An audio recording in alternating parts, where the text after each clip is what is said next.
Salutations tête de nage, je suis le chef et aujourd'hui on va parler d'un manga qui est bien, mais avant, comme tu peux le remarquer, mon décor est un peu destroy.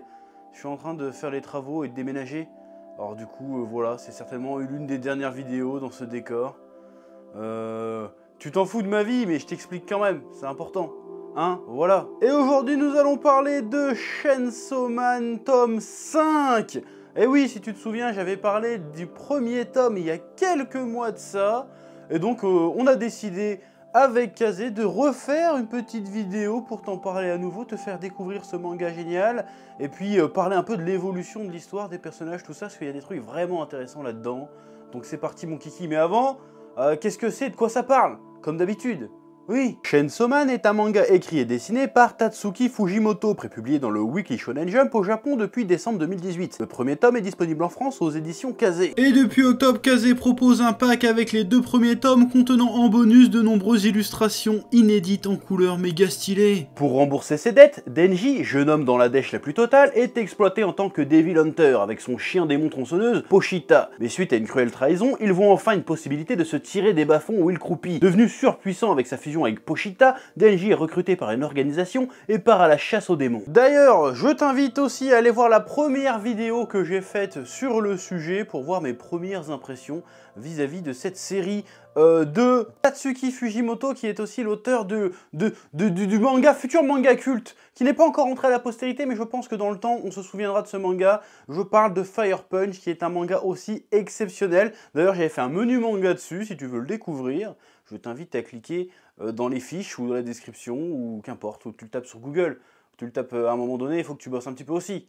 Hein? Oui. Et comme je le dis assez souvent à propos de Chainsaw Man, c'est un petit peu le South Park du manga. Alors, pas simplement parce que un des personnages principaux, la jeune fille Demon Power, est directement, d'après les dires de l'auteur, inspiré d'Eric Cartman, mais parce que, tout comme South Park, c'est un shonen, en tout cas selon moi, qui est vachement satirique. Alors, je sais, au premier abord, quand tu connais pas trop, tu vas redire ça, tu vas trouver ça un peu bizarre, tu vas trouver ça un peu original certes, un peu débile peut-être même, mais tu vas pas tout de suite forcément, ça va pas forcément te parler tout de suite le côté cynique, le côté satirique, mais en fait c'est carrément ça en fait. C'est-à-dire c'est ça un manga qui prend tous les codes du shonen, tous les stéréotypes, tous les tropes du shonen, et puis qui les utilise mais premier degré à fond.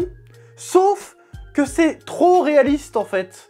C'est en fait, vas-y, on confronte les stéréotypes de shonen à la réalité. Et c'est systématiquement hyper décevant, mais dans le bon sens du terme. Bon déjà parlons des motivations du héros, Denji. Ses motivations, c'est quoi son but ultime dans la vie? Lui, c'est d'avoir 3 repas par jour, dormir sous une couette chaude et éventuellement toucher des nichons. Je veux dire, ses rêves, si tu veux, à un moment donné, sont pas du tout ambitieux. Ah, c'est pas, il veut pas devenir le roi des pirates, il veut pas devenir Hokage, non, il veut juste toucher des nibards. Donc tu te dis c'est complètement débile, mais non, c'est brillant de ouf en fait. Donc ça nous pose des questions, ça questionne, mais est-ce que les rêves, ça se compare finalement? Parce que l'important c'est qu'il réalise son rêve, qu'importe le rêve. Tu vois ce que je veux dire? Donc, je trouve ça assez brillant. Et c'est un manga selon moi, au-delà de son aspect satirique, qui a quand même un véritable propos sur la vie, sur l'existence en général. Je trouve que c'est un manga qui, quelque part, questionne notre rapport au mythe, notre rapport à la culture, notre rapport au divertissement, notre rapport à nos croyances finalement, et pourquoi pas plus simplement, notre rapport à la lecture. Il questionne ce que l'on attend, ce qu'on s'apprête à voir, ce qu'on attend de voir quand on ouvre un manga, et tout particulièrement un shonen de genre neketsuesque. Il questionne nos attentes en fait. Il dit bon, tu veux voir un héros avec un rêve, ok, mais son rêve est pourri. Tu veux voir un méchant stylé, ok, le méchant est pourri. Bah pourri dans le sens, je me comprends.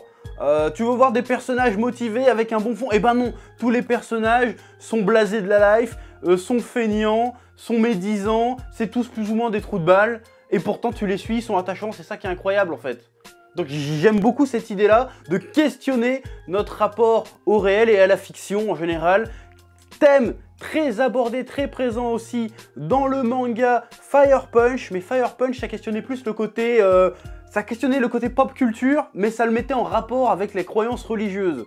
C'est ça qui était pas mal dans Fire Punch. Donc, je te conseille évidemment de lire Fire Punch, parce que finalement les deux œuvres sont assez complémentaires. Bon, on n'est pas encore arrivé à la fin de celle-là, Donc là, je m'avance peut-être un peu, mais pour moi, les œuvres sont vraiment complémentaires. Donc si t'es vraiment fan de Chainsaw Man et que tu ne connais pas encore Fire Punch, lis Fire Punch aussi, parce que c'est dans le même délire, c'est excellent. Et quand je dis que ça prend tous les stéréotypes, tous les tropes, tous les clichés du shonen, ça le fait aussi dans sa narration. C'est-à-dire, il y a un moment donné, dans le tome 3, je spoile pas, mais il y a un espèce de twist incroyable.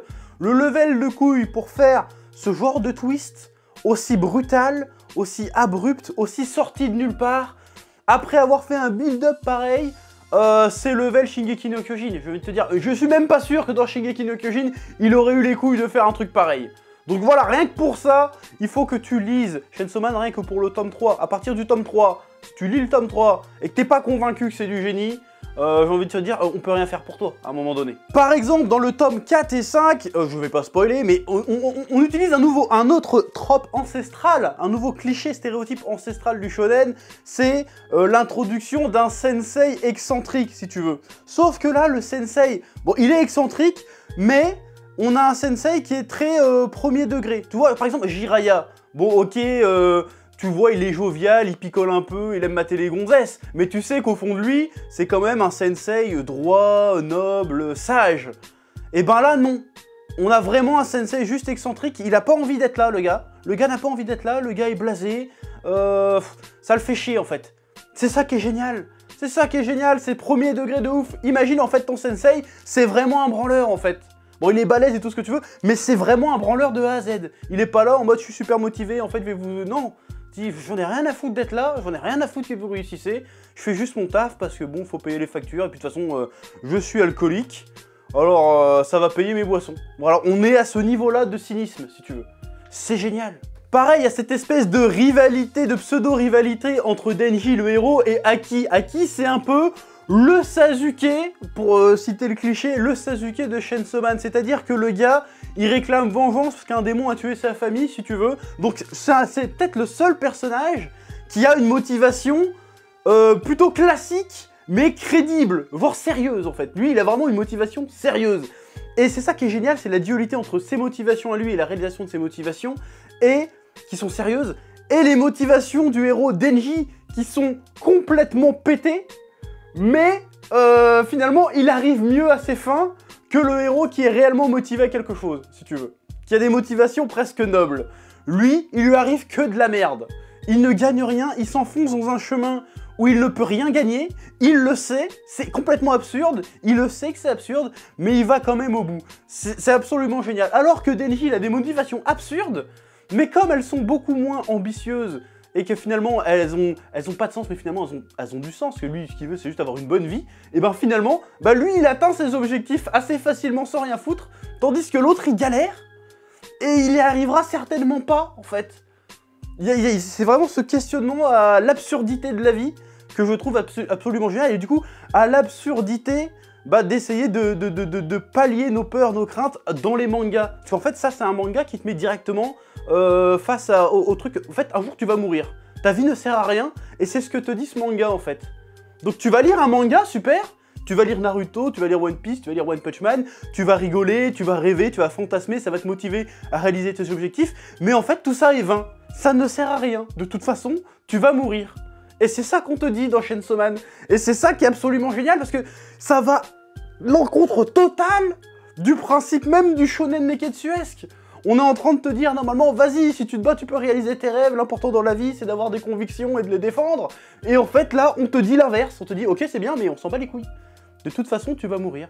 Donc, quand tu lis ce manga, en fait, quand tu lis n'importe quel autre manga, en fait, c'est parce que c'est pour oublier que tu vas mourir. Et ce manga-là, tu vas le lire, et ben il va te le rappeler. Tu vas mourir, tu ne sers à rien, tout est vain. C'est déprimant, mais c'est fait avec tellement de cynisme et de bonne volonté et d'idées graphiques incroyables que c'est génial. Je veux dire, qu'est-ce que tu veux que je rajoute de plus? C'est brillant, tout simplement. Et ce truc-là va faire date. Je pense que Fujimoto, dans les années à venir, il va compter futur auteur culte, obligatoire. Ça détourne même le côté romance. T'as le héros, il est là, ah, je suis amoureux de cette fille, pour des raisons bidons, hein. Je suis amoureux de cette fille, j'en aimerais jamais une autre, et puis hop, le chapitre d'après, il en croise une autre. Ah bah finalement, je crois que je vais essayer de pécho les deux. Tu vois, c'est ce côté, c'est la réalité en fait. C'est qu'on peut pas être droit, vertueux tout le temps. Donc t'as forcément des défauts. C'est ça que je kiffe aussi dans ce manga, c'est que les personnages, bah ils ont plein de défauts, mais ils sont entiers. Ils sont pas dans la posture, oui, je suis un héros, machin. Non, il y a une meuf, elle est traumatisée à chaque combat, et on lui dit, mais pourquoi t'es toujours là si tu te pisses dessus et tout? Fait, bah c'est parce qu'il y a une prime le mois prochain, donc je vais rester encore un petit peu. Les personnages sont sincères, sont honnêtes, ils sont vrais dans leurs imperfections en fait. Ils sont honnêtes dans leur malhonnêteté. C'est ça que je trouve génial. Ils sont menteurs, ils sont tricheurs, ils sont feignants, ils sont égoïstes, et pourtant ils sont super attachants, et tu les adores. Tu les adores. C'est génial, sans parler de Power, personnage exceptionnel. Je veux dire, t'imagines Eric Cartman, mais en waifu. Rien que le concept est incroyable. Le concept est incroyable. Pareil, l'univers aussi, il y a des putains d'idées, hein, sans parler des idées graphiques. Chainsaw Man, l'homme katana et l'homme tronçonneuse. C'est le côté, les démons, ils ont des noms de concepts en fait. Genre t'as le démon tronçonneuse, t'as le démon pistolet, t'as le démon typhon. Et en fait, plus les démons représentent quelque chose d'effrayant, où le mot a une connotation effrayante, et ben plus ils sont puissants. Voir démon tronçonneuse, une tronçonneuse, ça fout les jetons. Donc le démon tronçonneuse est méga puissant. Le démon katana, c'est dangereux. Donc ça marche. Le démon pistolet, bon c'est le plus dangereux de tous apparemment. Bon un pistolet ça fait peur. Donc, bah, démon flingue même. Un flingue ça fait peur, donc voilà c'est encore le plus puissant de tous. Donc c'est incroyable, il doit avoir le démon sida ou le démon... Voilà, tu peux imaginer des tas de concepts géniaux. Franchement ce truc est une pépite. Future œuvre culte, je prie tous les saints de l'enfer et de la passion tous les jours pour qu'il y ait une adaptation animée, parce qu'une adaptation animée digne de ce nom rendrait définitivement cette œuvre au firmament des œuvres cultes barrées. Tatsuki Fujimoto est un putain de mangaka, un artiste tel qu'on en voit rarement. Tu te dis, tu lis ça, comment ça se fait que c'est dans le Shonen Jump? Tu te dis ça, c'est pas possible, c'est dans le Shonen Jump, c'est incroyable. Le gars, il a bousillé le game, je sais pas comment il a fait, mais il a réussi à être dans le Shonen Jump et à y rester, et à fonctionner dans le Shonen Jump avec un concept pareil qui se fout de la gueule, littéralement, du shonen, et qui propose, en seconde lecture évidemment, une vision du manga et du shonen totalement cynique, totalement déprimante. C'est incroyable. Voilà, franchement, c'est une œuvre comme on en voit rarement. Il faut que tu lis Chainsaw Man. Prends le train en route, parce que après tu vas regretter tu pourras faire l'ancien après. Quand ça aura tout pété, et que ça sera culte de chez culte, tu pourras faire l'ancien genre j'y étais. Et moi j'ai suivi Chainsaw Man, donc voilà. Donc tu lis Chainsaw Man, voilà, tu me fais confiance. Tu me fais confiance, jusqu'à présent ça fait 7 ou 8 ans qu'on est sur YouTube, je te présente que des dingueries. Et quand je te dis que celle-là c'est une dinguerie parmi les dingueries, bon il faut que tu y ailles les yeux fermés. Tu me fais confiance ou pas? Bon, alors tu vas lire Chainsaw Man, tome 5 qui vient de sortir, que la passion te guide. À bientôt les amis. Et tu lis Fire Punch aussi, hein, voilà. Eh oh, tu vas pas te barrer comme ça, hein? Tu vas laisser un pouce bleu? Un petit pouce bleu, hein? Puis tu regardes aussi les autres vidéos? Parce que voilà, tu t'abonnes? Ouais?